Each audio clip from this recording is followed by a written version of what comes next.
Hello friends, मैं S आनंद union academy में एक बार फिर सबका स्वागत है। हम लोग बिहार सिविल कोड प्यून परीक्षा के लिए मैथमेटिक्स सेक्शन को सोल्व कर रहे हैं, जिसमें हम लोग रुक्मिणी प्रकाशन के प्लेटफॉर्म बुक से जो बगल में दिख रही है, हम लोग इससे टेस्ट सीरीज नंबर 9 तक सोल्व कर चुके हैं। आज हम लोग टेस्ट सीरीज नंबर 10th को सोल्व करने जा रहे हैं, जिसका पहला प्रश्न है क्वेश्चन नंबर 51 का जो क्वेश्चन है ये सिंप्लीफिकेशन का क्वेश्चन है।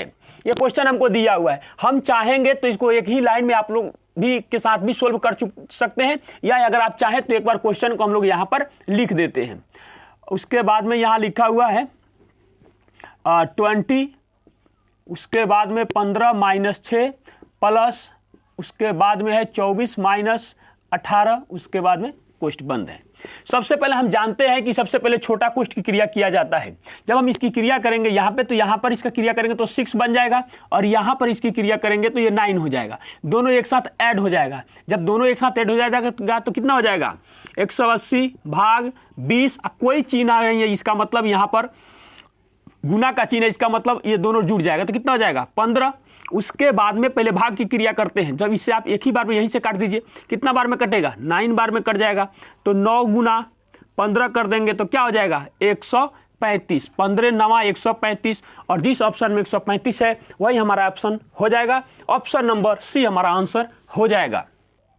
चलिए हम लोग अगला प्रश्न देखते हैं। अगला जो हमारा प्रश्न है क्वेश्चन नंबर 52। क्वेश्चन नंबर 52 में कहता है कि एक विक्रेता ने 1 रुपये में 10 की दर से टॉफियां खरीदी। 25% लाभ कमाने के लिए उसे 1 रुपये में कितनी टॉफियां बेचनी चाहिए।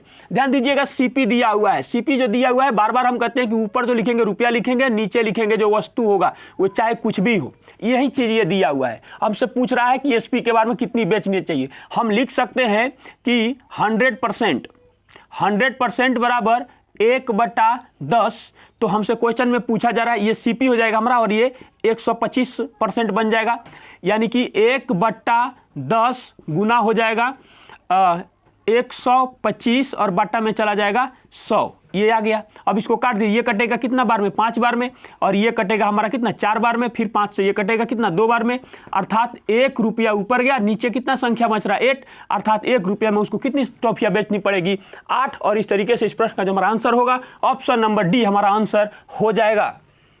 चलिए हम लोग अगला प्रश्न देखते हैं। अगला जो हमारा प्रश्न है क्वेश्चन नंबर 53।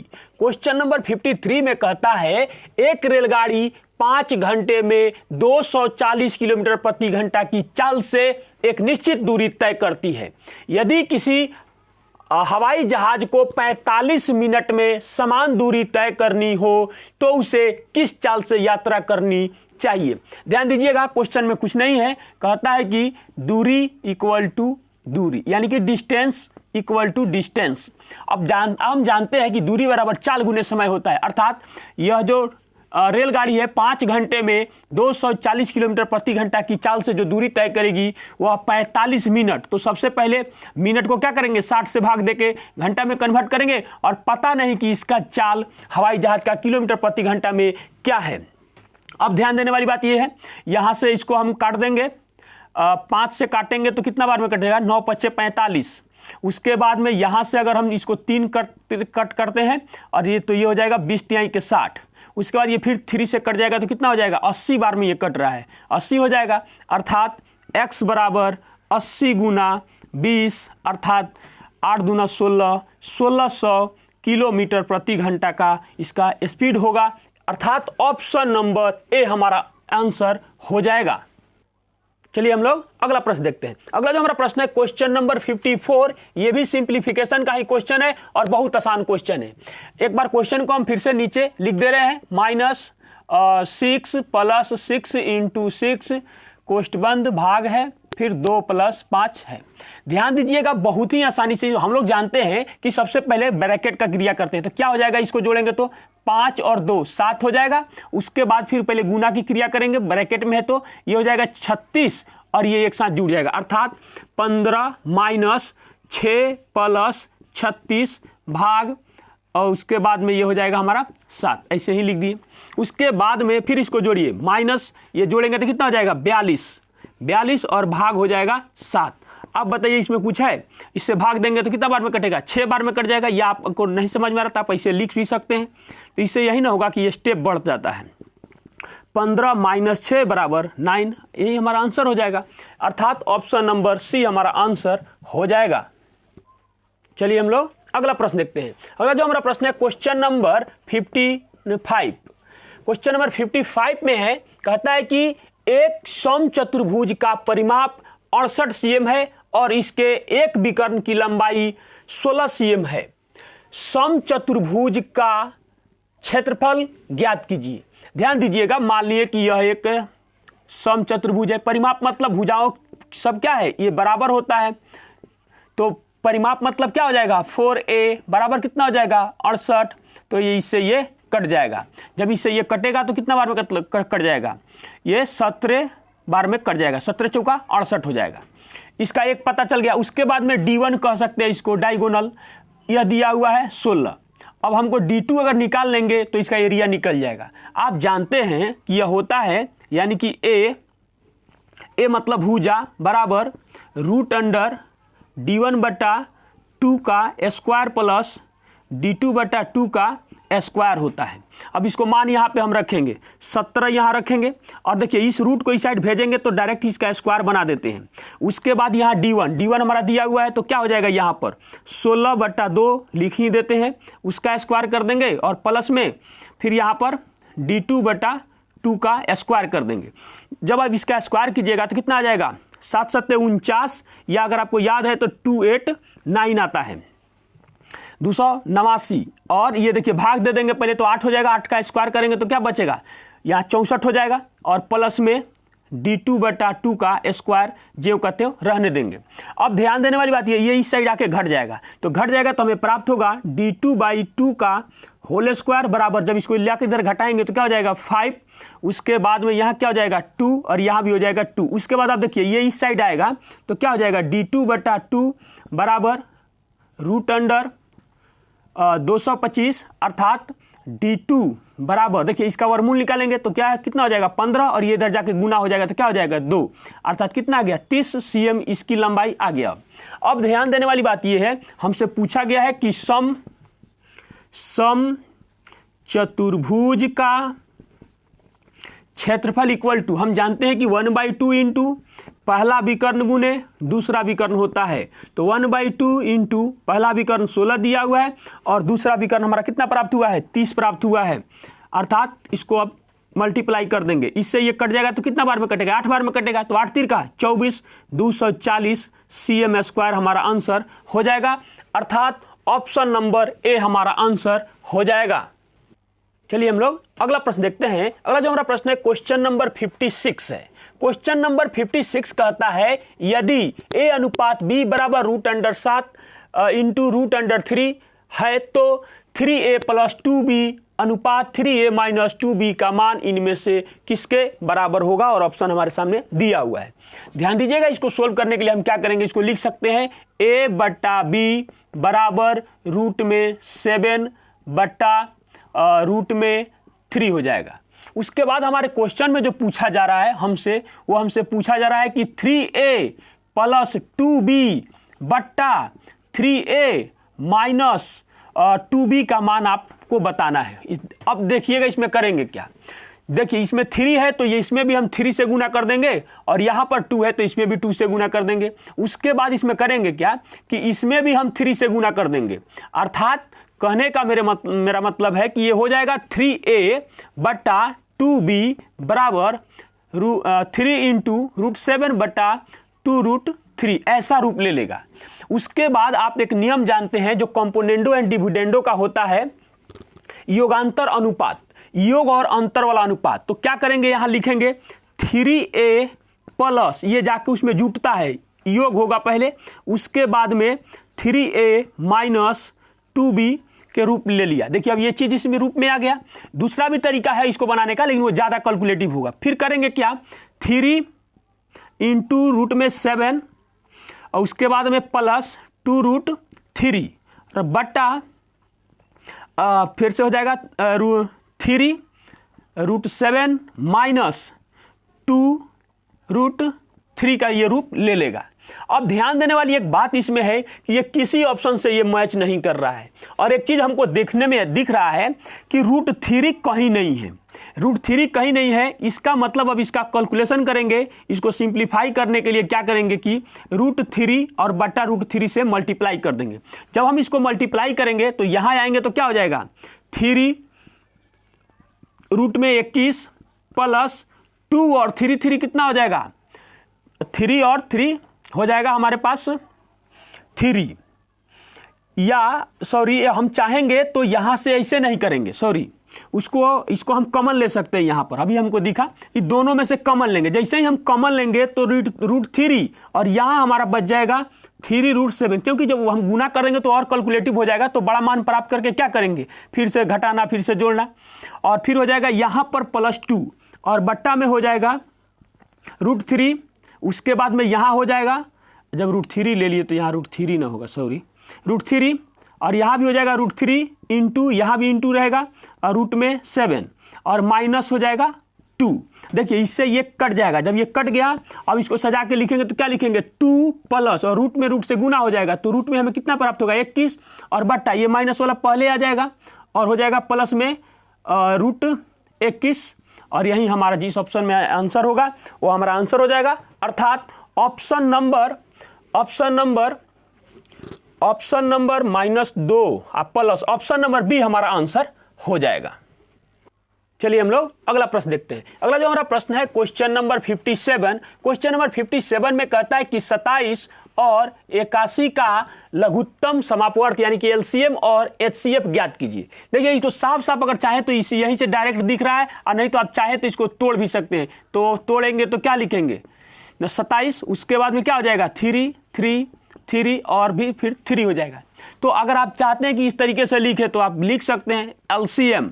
एलसीएम में क्या होता है, जो मिलता है वो अभी नहीं मिलता है वो अभी लिखते हैं। तो 3 3 3 और 3 कितना हो जाएगा 81, और एचसीएफ की अगर हम लोग बात करेंगे तो क्या हो जाएगा, जो मिलता है सिर्फ वही होता है एचसीएफ, अर्थात 3 गुने 3, अर्थात इससे ये मैच कर रहा है इससे। हम चाहते तो डायरेक्ट भी लिख सकते थे, इसमें कुछ था ही नहीं कि देखने में ही कट रहा था कि 27 से तीनों कट रहा है तो एचसीएफ हो गया, और जो सबसे बड़ी है दोनों में भाग जाने वाला है तो उससे 81 हो जाता। ऑप्शन नंबर ए हमारा आंसर हो जाएगा। चलिए हम लोग अगला प्रश्न देखते हैं। अगला जो हमारा प्रश्न है क्वेश्चन नंबर 58। तो क्वेश्चन नंबर 58 कहता है यदि 3x + 4 × 8 भाग 9 = x भाग 3 - 1 हो तो x का मान ज्ञात कीजिए। कुछ नहीं है, यह भी सिंप्लीफिकेशन है, जैसे दिया है पहले एक बार हम लिख देते हैं 3x + 4 × 8 भाग 9 = x भाग 3 - 1। अब इसको सिंप्लीफाई करिए, कितना हो जाएगा 3x + 4 × 8, उसके बाद में क्या हो जाएगा बट्टा में 9, उसके बाद में हमारा हो जाएगा कितना, ये हो जाएगा x भाग में 3 - 1। अब ध्यान देने वाली बात ये, इसको यहाँ पर गुना कर लेंगे, इसको इससे गुना करा देते हैं, क्या हो जाएगा 9 × 3 = 27, ठीक है 9 × 3 हो जाएगा हमारा 27 x + 8 × 4 = 32 भाग में 9 बन जाएगा, और यहाँ कितना हो जाएगा x - 3, और यहाँ हो जाएगा फिर से हमारा 3। इससे ये कैंसिल होगा तो क्या बचेगा 3, और इसको यहाँ पर गुना करा देंगे तो हो जाएगा 27x + 32 3x माइनस में 9 हो जाएगा। इसको इस साइड भेजेंगे तो क्या आएगा हमारा 24x, और इसको इस साइड भेजेंगे तो ये माइनस में और फिर माइनस में 32 बन जाएगा। हम जानबूझ के इतना स्टेप बना दे रहे हैं। कितना हो जाएगा -41, और बट्टा में इधर लाएंगे तो क्या हो जाएगा, यानी कि -41/24 हमारा आंसर हो जाएगा। अर्थात ऑप्शन नंबर बी हमारा आंसर हो जाएगा। चलिए हम लोग अगला प्रश्न देखते हैं। अगला जो हमारा प्रश्न है क्वेश्चन नंबर 59। क्वेश्चन नंबर 59 में कहता है कि x² + 1 = 2x, तो x - 1/x बराबर व्हाट। ध्यान दीजिएगा इसमें करेंगे क्या, इस x से इसमें भाग दे देंगे तो क्या हो जाएगा x + 1/x = 2। अब ये थोड़ा सा यहाँ पर रुक के सोचना पड़ता है इस तरीके के क्वेश्चन में। यह अलजेब्रा का क्वेश्चन है कि x बराबर क्या वैल्यू रखे कि यहाँ पर 1 हो जाए। तो देखिए 1 रखेंगे इसका x का मान 1 रखेंगे तो क्या प्राप्त होगा, x प्लस 1/1 इक्वल टू 2, अर्थात 2 + 2 हो गया। अब हम करेंगे क्या कि इसी वैल्यू को यहाँ पर x को रखने पर ये संतुष्ट हो रहा है तो यहाँ पे हम लोग रख देंगे, अर्थात x माइनस 1/x बराबर 1 माइनस 1/1, अर्थात 1 माइनस 1 इक्वल टू क्या हो जाएगा, 0, अर्थात जिस ऑप्शन में 0 है वो हमारा आंसर हो जाएगा। ऑप्शन नंबर ए हमारा आंसर हो जाएगा। चलिए हम लोग अगला प्रश्न देखते हैं। अगला जो हमारा प्रश्न है क्वेश्चन नंबर 60। क्वेश्चन नंबर 60 में कहता है 120 पेनों का क्रय मूल्य x पेनों के विक्रय मूल्य के बराबर है यदि लाभ प्रतिशत बताया गया है, यानी कि लाभ 25% है तो x का मान ज्ञात कीजिए। बहुत ही सुंदर क्वेश्चन है, अर्थात 120 का CP इक्वल टू x पेनों का SP के बराबर है। तो हम जानते हैं कि यहाँ जो मान है इसका मान हो जाएगा और ये इसका मान हो जाता है, तो क्या हो जाएगा, CP बराबर x और हो जाएगा हमारा SP बराबर 120। अब बताइए यहाँ पर लाभ कब होगा, यहाँ पर लाभ बताया गया अर्थात प्रॉफिट,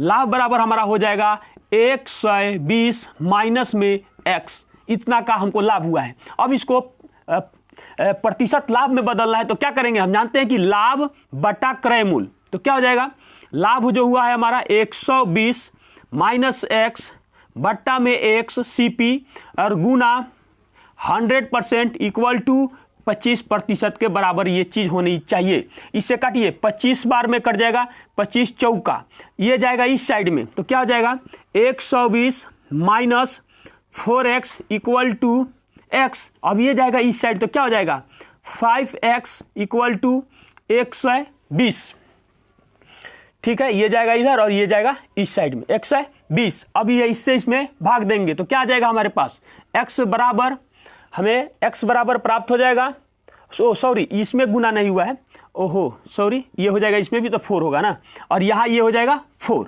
अब इससे इसमें भाग देंगे 120 गुना 4 और भाग हो जाएगा 5।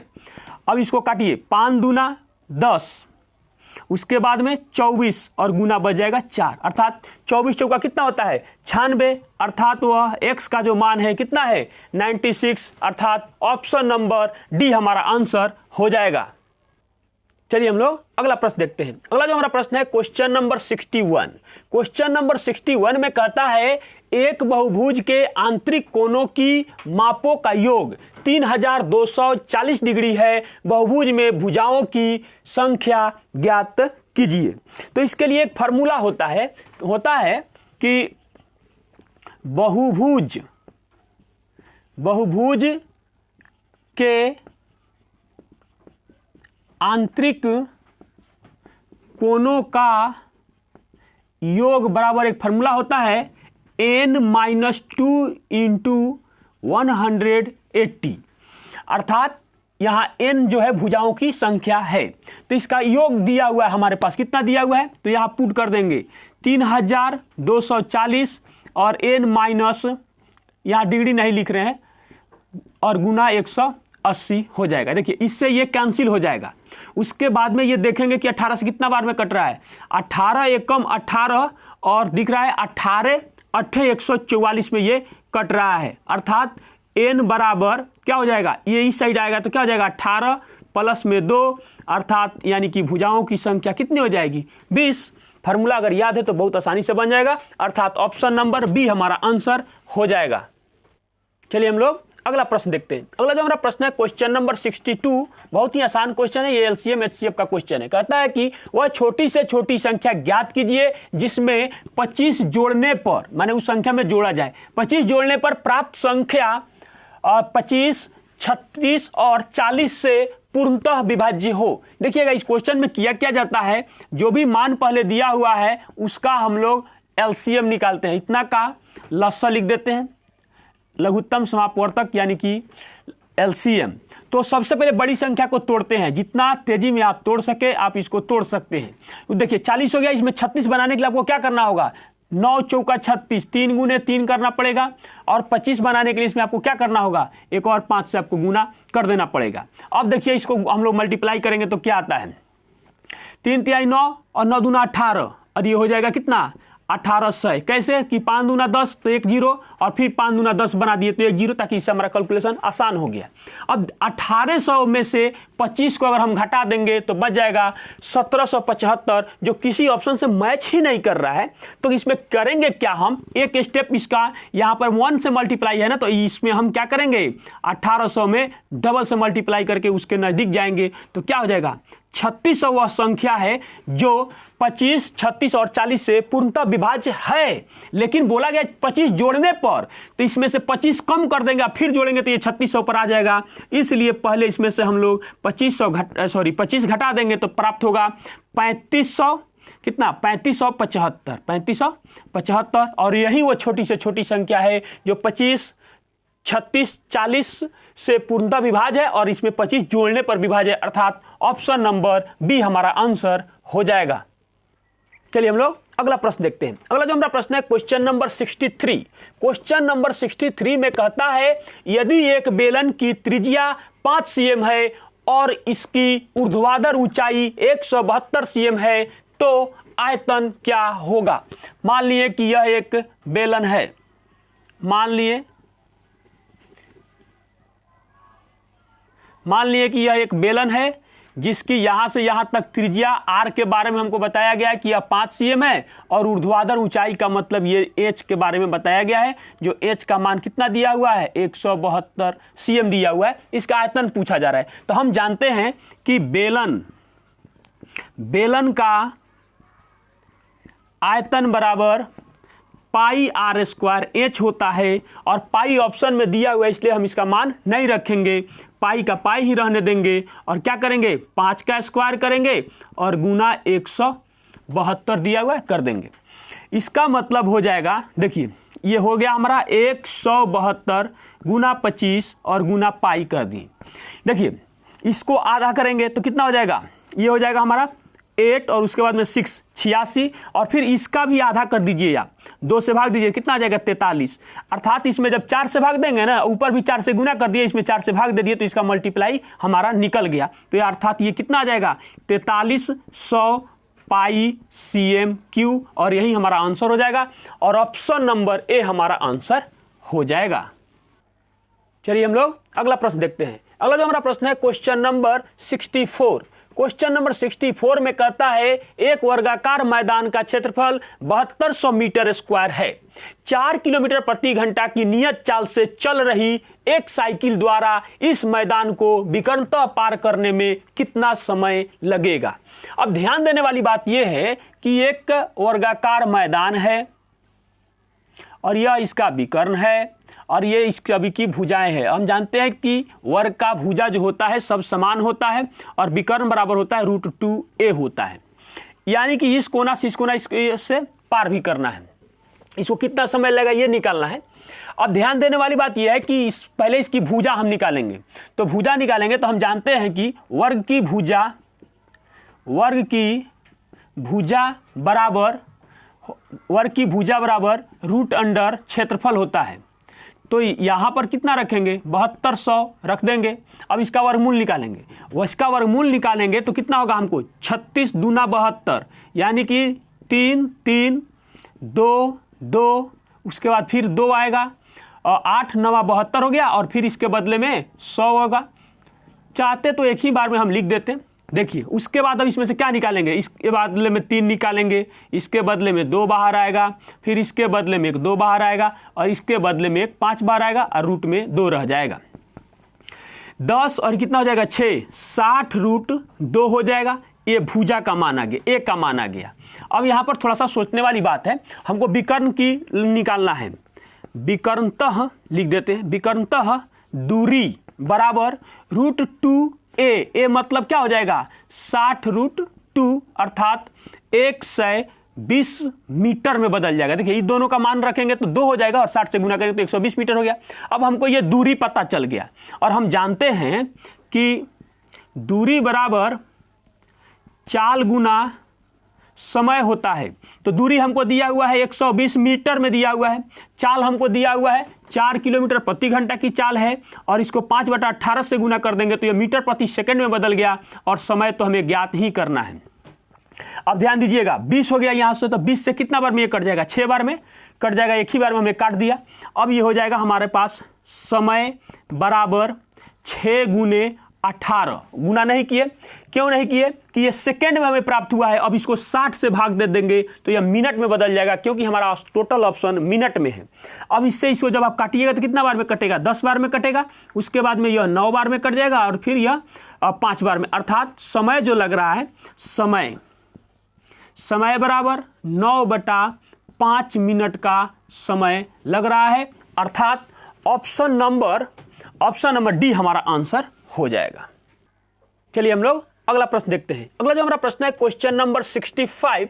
क्वेश्चन नंबर 65 जो है ये हाइट एंड डिस्टेंस चैप्टर का ये क्वेश्चन है। कहता है कि 2 मीटर लंबा एक पर्यवेक्षक यानी कि सुपरवाइजर एक मीनार से 150√3 मीटर की दूरी पर है। पर्यवेक्षक की आंख से मीनार के शीर्ष का उन्नयन कोण 60 डिग्री है। मीनार की ऊंचाई ज्ञात करें।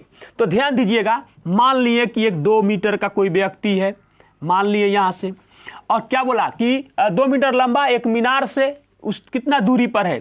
तो मान लिए कि जो मीनार है यहां पर है, वो मीनार इससे कितना दूर है, 150√3 मीटर दूर पर है। पर्यवेक्षक की आंख से मीनार के शीर्ष का उन्नयन कोण, अर्थात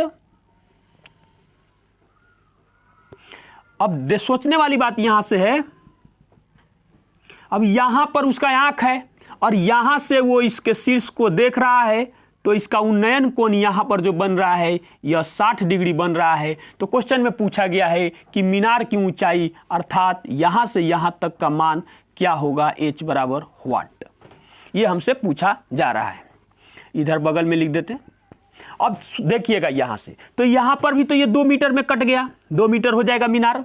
अब देखिए, अब हम जानते हैं कि कोई त्रिभुज है और त्रिभुज में यहां पर 60 डिग्री का कोण बन रहा है, तो tan 60 डिग्री का मान क्या होता है, tan 60 डिग्री का मान √3 होता है। और हम जानते हैं कि यह जो होता है यह p/b का होता है, यहाँ बट्टा में 1 हो जाएगा, p/b होता है। थीटा के सामने जो p होता है परपेंडिकुलर, उसको लंब कहते हैं, अर्थात यह √3 में होता है, यह 1 होता है। जब हाइट एंड डिस्टेंस जाएंगे तो रेशियो मेथड यह कहलाता है, उस पर हम आपको बताएंगे। और यह जब निकालिएगा तो 2 आएगा।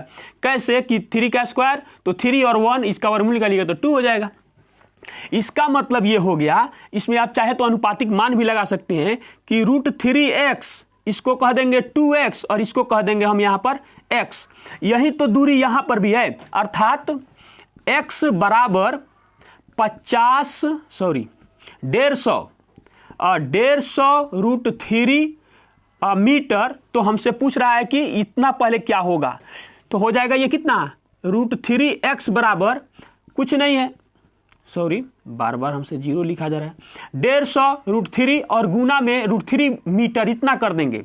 इसका अर्थ हुआ कितना, ये 3 में बन जाएगा, और 15×3 = 45, 450 मीटर।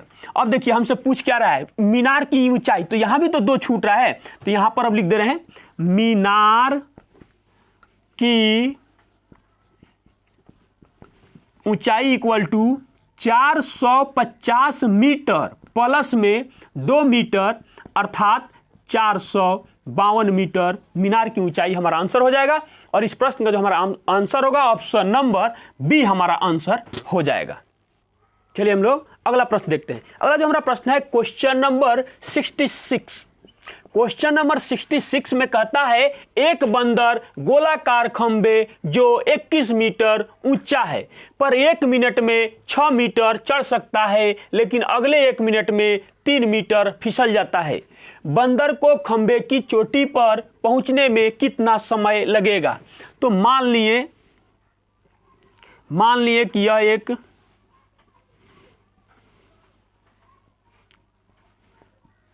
यह एक गोलाकार खंबा है जो 21 मीटर लंबा है या ऊंचा है। अब देखिए क्या कहता है कि 1 मिनट में 6 मीटर चढ़ता है। इधर लिखते हैं 1 मिनट में वह 6 मीटर चढ़ता है, लेकिन अगला जो 1 मिनट का होता है तो अगले 1 मिनट में 3 मीटर वह फिसल जाता है यानी माइनस हो जाता है। इसका मतलब हुआ कि वह 2 मिनट में मात्र 3 मीटर ही चढ़ पाता है। इसमें देखिए किया क्या जाता है, इस 21 के नज़दीक आ जाइए। 6 से गुना करेंगे तो 18 हो जाएगा और 5 से गुना करेंगे तो 15 हो जाएगा और इतना घटा लेना चाहिए पहले, सबसे पहले इसमें से इस मान को घटा लिया जाता है ताकि हमारा कैलकुलेशन आसान हो जाता है। तो इधर भी 5 से गुना करेंगे और तो 15 बच रहा है, इधर भी जिस संख्या की जरूरत है वहां पर हम पहुंच गए, 15 तक पहुंच गए। अब देखिए इसका मतलब हुआ कि यह 10 मिनट में कितना चढ़ पाया, 15 मीटर चढ़ पाया। और आप बताइए कि हमको 21 पहुंचना है और 15 मीटर मान लिए यही है, तो 15 मीटर हम चढ़ चुके हैं और यहाँ से यहाँ तक 6 मीटर है और अगला 1 मिनट में जब इसके शीर्ष पर चढ़ जाएंगे तो फिसलने की कोई ज़रूरत ही नहीं है। इसका मतलब हुआ कि अगले 1 मिनट में वह फिर 6 मीटर की तरफ चढ़ जाएगा और हमारा जो ये 21 मीटर चढ़ना था वो पूरा हो गया। अर्थात उसको कितना टाइम लग रहा है, 11 मिनट का समय लग रहा है और पूरा का पूरा वह 21 मीटर बंदर चढ़ जाता है। अर्थात जिस ऑप्शन में 11 मिनट है वही हमारा आंसर हो जाएगा, अर्थात ऑप्शन नंबर बी हमारा आंसर हो जाएगा।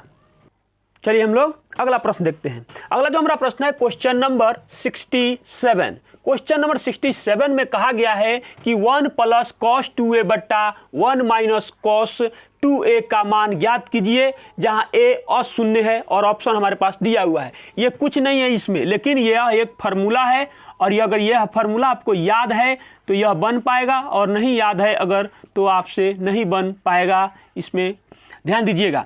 क्या करेंगे इसको देखिए ये होता है फार्मूला, यहाँ लिख देते हैं कि 1 + cos 2a बराबर होता है 2 cos स्क्वायर a। उसके बाद में होता है 1 - cos 2a जो होता है यह 2 sin स्क्वायर a के बराबर होता है। बस इसी वैल्यू को क्या करना है हमको, यानी कि फार्मूला को इसमें रख देना है। तो जब हम इसमें रखेंगे रूट में आएंगे यहाँ पर तो क्या रखेंगे 2 cos स्क्वायर a बटा 2 sin स्क्वायर a, 2 से 2 कैंसिल हो जाएगा। यहाँ पर हमारे पास क्या बच जाएगा cot स्क्वायर a रूट में, तो cot स्क्वायर है तो अर्थात 2 बार है, 2 बार है तो अर्थात 1 बार क्या हो जाएगा बाहर आ जाएगा cot a। और इस प्रश्न का जो हमारा आंसर होगा cot a आंसर हो जाएगा, अर्थात ऑप्शन नंबर सी हमारा आंसर हो जाएगा। चलिए हम लोग अगला प्रश्न देखते हैं। अगला जो हमारा प्रश्न है क्वेश्चन नंबर 68। क्वेश्चन नंबर 68 में कहता है विकास एक कार्य को 15 दिन में पूरा कर सकता है, बबलू उसी कार्य को 10 दिन में पूरा कर सकता है। यदि वे एक साथ मिलकर कार्य करते हैं तो उसी कार्य को कितने दिन में पूरा कर सकते हैं।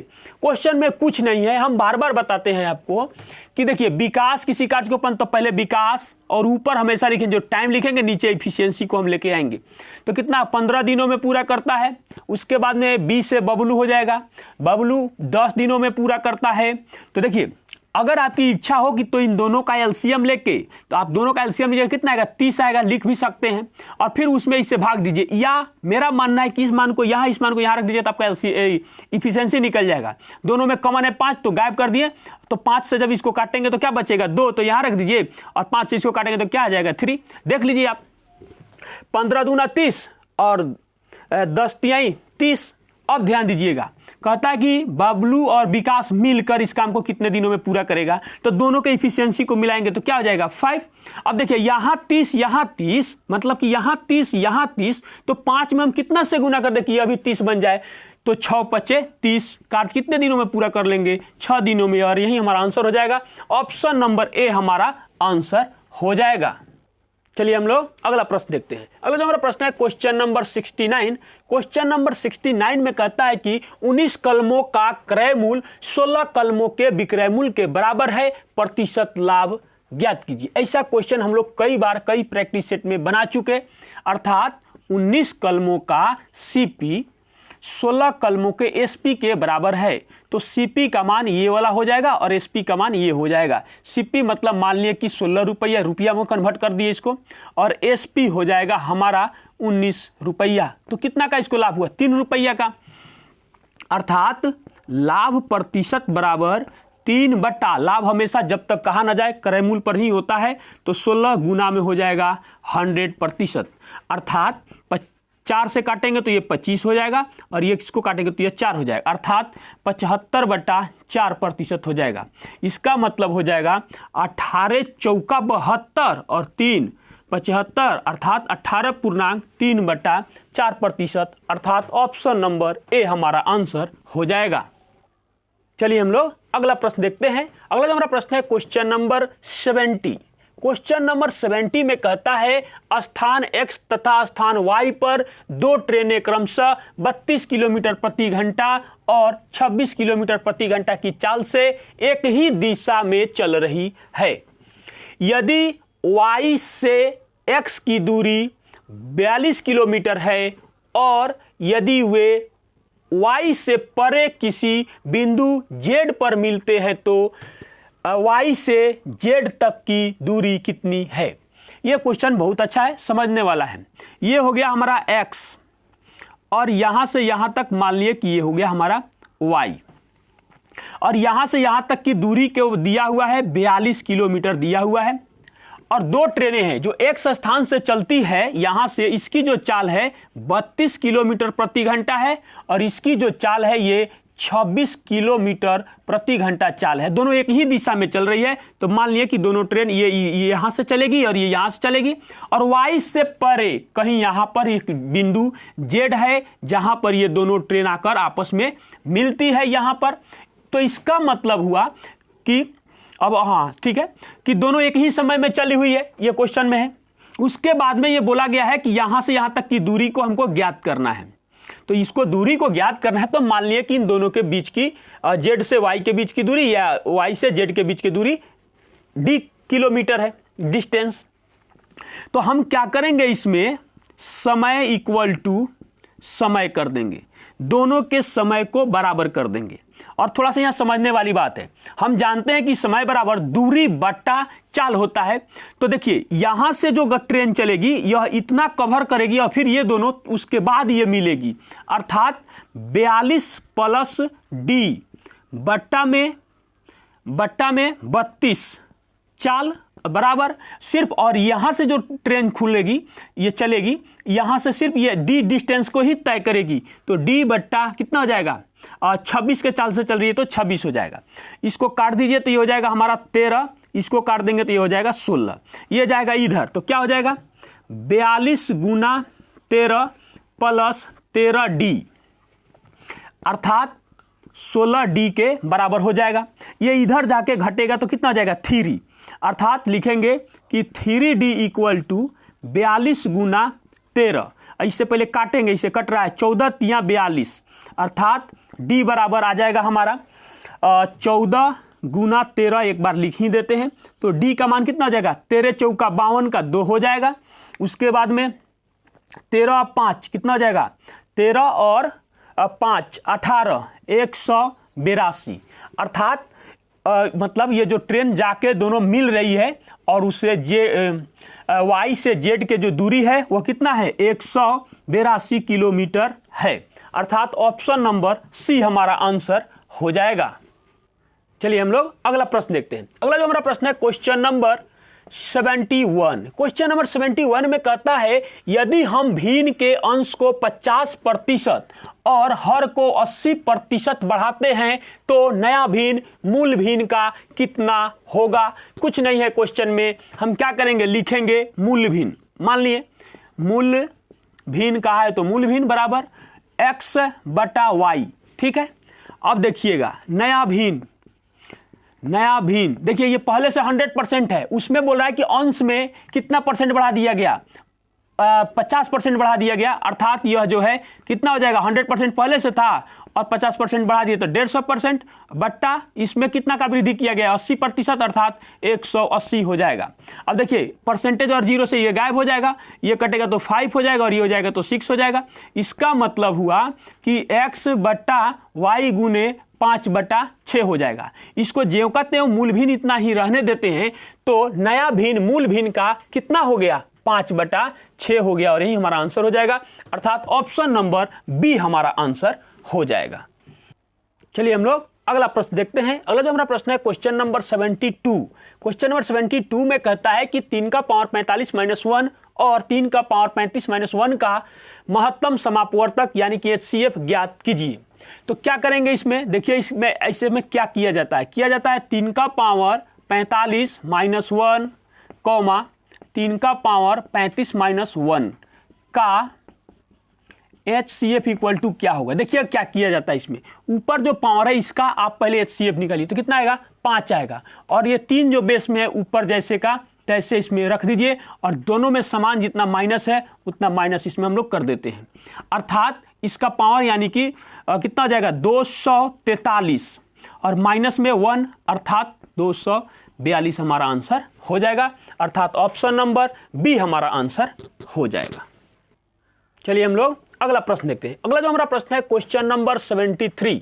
क्वेश्चन नंबर 73 में कहता है यदि A1, A2, A3 और A4 का औसत होना चाहिए, का औसत 19.5 है, तो A1 बराबर 21 है और A1, A2 और A3 का औसत A2, A3 और A4 के औसत के बराबर है, तो कहता है कि A4 का मान क्या होगा।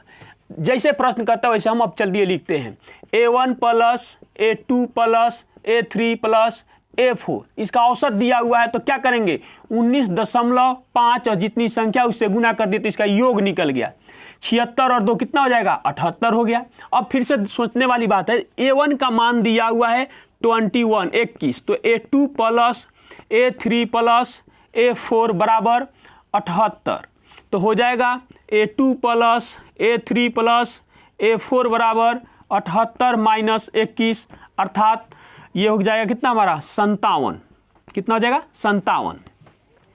अब ध्यान देने वाली बात ये है क्वेश्चन में बोला गया कि A2, A3 और A4 और जितना इसका यानी कि ये दिया हुआ है औसत है उतना ही A1 plus A2 plus A3 का औसत है, अर्थात इसका भी योग कितना आएगा हमारे पास 57 ही आएगा। और इसका मान हम जानते हैं, फिर से 21 यहाँ रखेंगे plus A2 plus A3 plus 57, अर्थात A2 plus A3 equal to 57 minus 21, अर्थात कितना हो जाएगा ये 6 हो जाएगा, उसके बाद में ये अर्थात 36 हो गया। अब ये बात सोचने वाली है, हमसे क्वेश्चन में पूछा गया A4 का मान, तो मान लिए इसको कह देते हैं इक्वेशन नंबर 1, इसको कह देते हैं इक्वेशन नंबर 2। अब हम क्या करेंगे कि समीकरण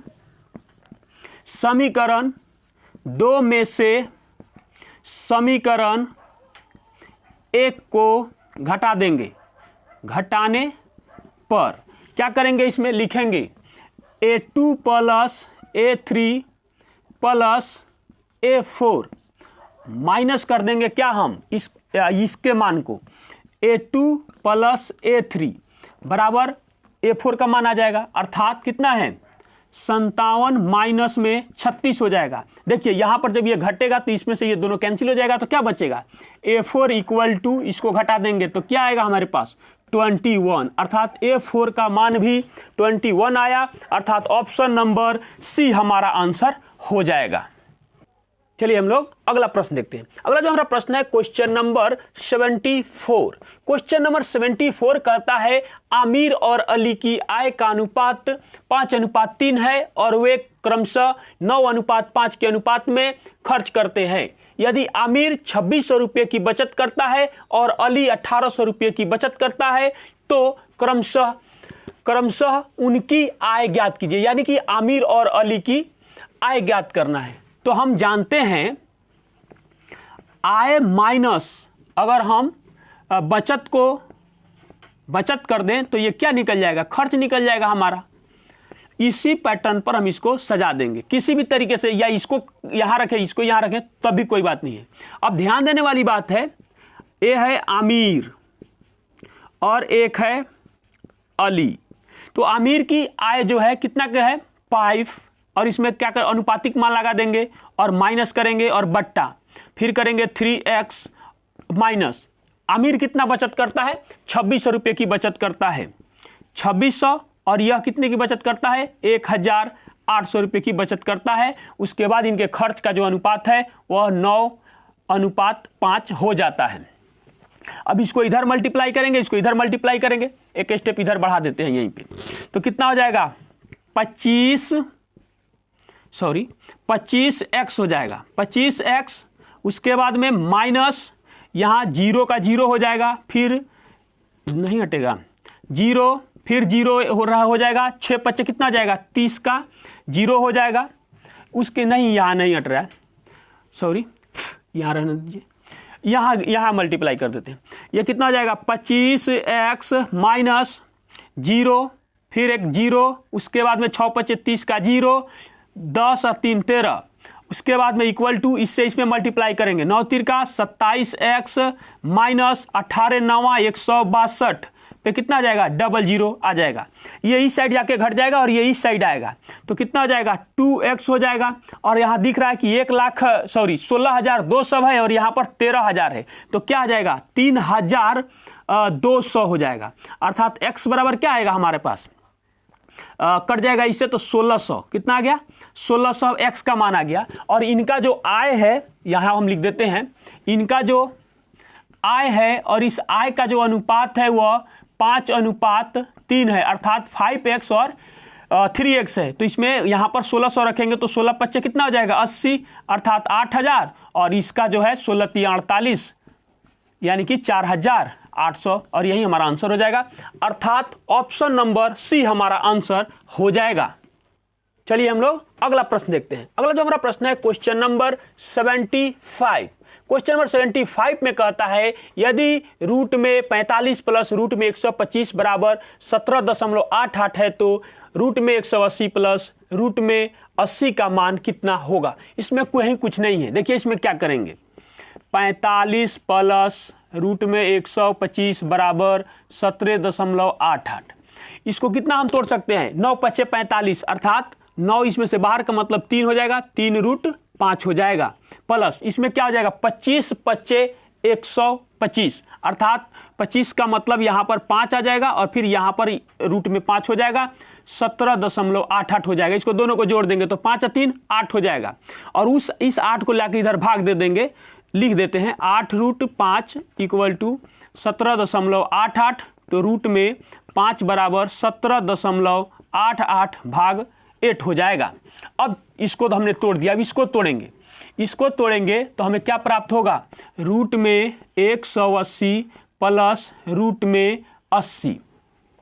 इसको तोड़ने के लिए क्या करेंगे हम लोग, 9 से 9 दूना 18, 20 इसके अंदर बच रहा है, इसका मतलब 3 बाहर आएगा और फिर 2 बाहर आएगा, अर्थात 6 रूट 5, और प्लस हो जाएगा हमारे पास कितना, ये हो जाएगा 16 5 80, अर्थात 4 रूट 5 बाहर निकल के आ गया। इसका मतलब हो गया कितना हो जाएगा 6 या 4 10 रूट में 5। तो अब क्या करेंगे कि 10 और रूट 5 का मान कितना है हमारे पास 17.88 भाग हो जाएगा 8। अब इसी को यहीं पे हम काट देंगे। अब जब इसको हम काटेंगे तो कितना से कट जाएगा, 8 दूना 16, 8 दूना 16, फिर बच जाएगा 8 दूना 16। उसके बाद में ये फिर कितना हो जाएगा हमारा, उसके बाद में यहाँ पर हम दशमलव दे देते हैं, और उसके बाद बचा 2, उसके बाद यहाँ पर 2 बचा, उसके बाद 28 हो जाएगा। तो 8 चौका 32 कितना आएगा, 8 दूना 16 और 28 हो गया, 8 चौका 32, 8 चौका 32, और वहाँ पे हमारा बच कितना रहा है 8 चौका 32, अर्थात जब इसको अभी इधर मल्टीप्लाई करेंगे तो कितना रहा है 22 सॉरी 1 सेकेंड हम चेक कर लेते हैं यहाँ क्या दिक्कत हो गया, काटते हैं 8 दूना 16, तो बचा यहाँ पर 1 और ये आ गया इसमें, तो फिर हो जाएगा 8 दूना 16, तो ये बना 18, तो बच गया 2 और 2 बचा तो उस पर हो जाएगा 28, तो 8 तिरका ना 24 जाएगा, सॉरी 8 तिरका 24, तो 24 हो गया तो बचा 4 और 4 पर एक 0 आएगा तो भाग देंगे तो 8 पचे 40, 5 जाएगा, ऐसे जाएगा, सॉरी।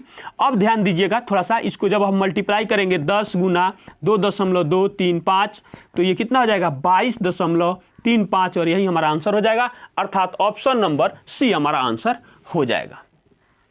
चलिए हम लोग अगला प्रश्न देखते हैं। अगला जो हमारा प्रश्न है क्वेश्चन नंबर 76। क्वेश्चन नंबर 76 में कहता है कि शब्द दलही को सभी अक्षरों का प्रयोग करके कितने सार्थक या निरर्थक शब्द बनाए जा सकते हैं। DELHI, इसकी गिनती करेंगे 1 2 3 4 5, तो इसको फैक्टोरियल 5 के बराबर लिख दिया जाता है या फैक्टोरियल ऐसे भी लिखा जाता है।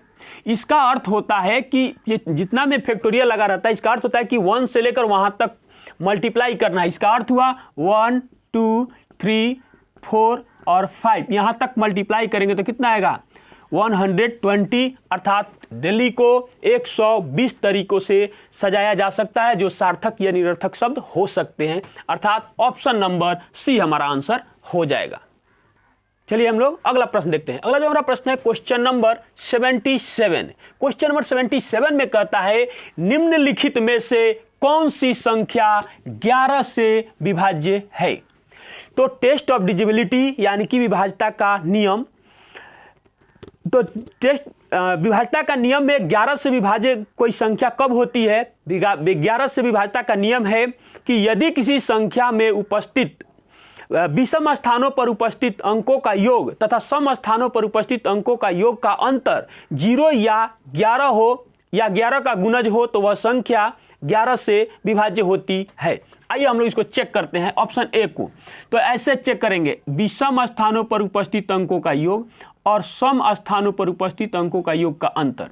तो ऊपर वाले को जोड़ेंगे 5 और 1 6, 6 या 3 9 माइनस करेंगे 5 और 2 7 और 3 10। देखिए इसका अंतर न 0 आ रहा है और ना ही 11 का गुना जा रहा है, इसलिए यह नहीं हो सकता है। माइनस में 1 आ रहा है, ये नहीं होगा। फिर यहाँ पर इसको चेक करेंगे तो कितना हो जाएगा 6 या 4 10। फिर इसकी गिनती हम लोग करेंगे तो कितना हो जाएगा 5 3 8 2 10। 10 में से 10 चला गया कि क्या हो गया, ये 0 हो गया, अर्थात यह 0 या 11 का गुना जा रहा है, अर्थात यह पास कर गया, बी नंबर पास कर गया। इसको भी चेक कर लेते हैं। फिर इसको चेक कर रहे हैं तो कितना हो जाएगा 9 व 3 12, 12 का 12 ही रहेगा। उसके बाद में 6 2 8 2 10, माइनस में 10 करेंगे तो 2 आया, यह भी नहीं हो सकता है। उसके बाद फिर इसको चेक कर लेंगे तो क्या आएगा 0 5 8 5 13। उसके बाद में 6 ऐसे कर देंगे, 6 और 7 और 1 कितना जाएगा 8, ये भी कितना आया हमारा 5, ये भी नहीं हो सकता है, अर्थात ऑप्शन नंबर बी हमारा आंसर हो जाएगा। चलिए हम लोग अगला प्रश्न देखते हैं। अगला जो हमारा प्रश्न है क्वेश्चन नंबर 78। क्वेश्चन नंबर 78 में कहता है वह छोटी से छोटी संख्या ज्ञात कीजिए जो पहली 10 प्राकृत संख्याओं से विभाज्य है। 10 प्राकृत संख्या का अर्थ हुआ 1 2 3 4 5 6 7 8 9 और 10 और विभाज्य है वह छोटी से। इसका मतलब हुआ कि इसका आपको क्या निकालना है, एलसीएम निकालना है। अर्थात अब इसका एलसीएम निकाल लीजिए, क्या आ जाएगा 10 को पहले तोड़ेंगे तो 2 गुना 5 हो जाएगा। उसके बाद में 9 को तोड़ेंगे तो 3 × 3 हो जाएगा। उसके बाद में 8 को तोड़ेंगे तो क्या प्राप्त होगा, देखिए डबल 2 और 1 ये आ गया 3 हो गया। 7 इसमें कहीं नहीं है तो इसमें अब एक 7 से गुना कर देंगे। उसके बाद में इसमें 6 मौजूद है, 5 मौजूद है, 4 मौजूद है, 3 मौजूद है, 2, अब कुछ नहीं करेंगे, बाकी इसको मल्टीप्लाई कर देंगे।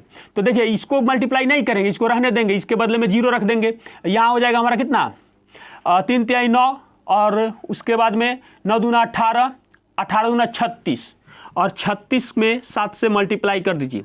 7 छक 42 का 2 हो जाएगा तो हासिल 4 हो जाएगा। उसके बाद में 7 तिरका 21 और 4 कितना हो जाएगा 25 और इसके बदले में हम यहाँ पर क्या रख देंगे, एक 0 रख देंगे, अर्थात